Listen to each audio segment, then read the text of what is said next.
लगेचच फडणवीस साहेबांबरोबर म्हणजे बीजेपी बरोबर जर राज ठाकरे साहेब भेटत असतील तर मग आपण असं म्हणायचं का ज्या काही सामान्य लोकांच्या भावना ह्या काही प्रमाणात ठाकरे परिवाराच्या बाजूली झाल्या होत्या, एक चांगलं वातावरण झालं होतं, याच्यातच राज ठाकरे साहेब जर बीजेपीला जाऊन भेटत असतील, चर्चा करत असतील, करतात नाही करतात हा वेगळा विषय, तर लोक चर्चा करायला सुरुवात करतील की मग हे नुसतं वातावरण केलं गेलं आणि त्या वातावरणाचा फायदा हा मनसेली कुठं वाटाघाटी करायला केला का असा प्रश्न हा निर्माण होऊ शकतो आणि त्यामुळे राज ठाकरे साहेबांसारखा मोठा नेता त्यांचं नाव हे कुठंतरी खराब होऊ शकतं असं नागरिक म्हणून मला वाटतं आणि कदाचित हा विषय ते नेता असल्यामुळे त्यांना सुद्धा माहिती असावा, त्यामुळे या बाबतीतली काळजी घ्यावी एवढंच नागरिक म्हणून मला वाटतं. मला असं वाटतं भेट होणं म्हणजे काही भेटीगाठी या सगळ्यांच्या होत असतात.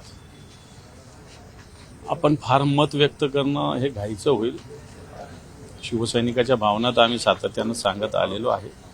पण या भेटीविषयी व्यक्तिगत भेट कोणाची होत असेल तर मला असं वाटत नाही त्याला फार काही आपण राजकीय स्वरूप द्यावं. राजकारणात काही होऊ शकतं. राजकारणामध्ये तुम्हाला असं कधी सांगता येणार नाही की कधी काय घडेल.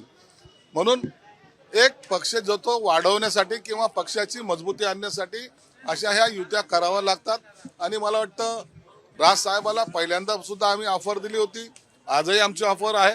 आणि राज साहेबाकडे असलेला मास, त्यांच्याकडे त्यांचं असलेलं वक्तृत्व हे जर पाहिलं तर राजसाहेब हे चांगल्या पद्धतीने महानगरपालिकेच्या निवडणुका लढवू शकतात.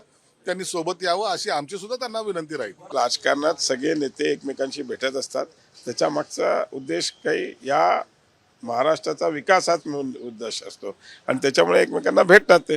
आणि त्याच्यामुळे तशीच ही भेट आहे. महाराष्ट्राच्या विकासाच्या काही कामांच्या सूचना असतील त्या ऐकून मुख्यमंत्री त्या इम्प्लिमेंट करतील.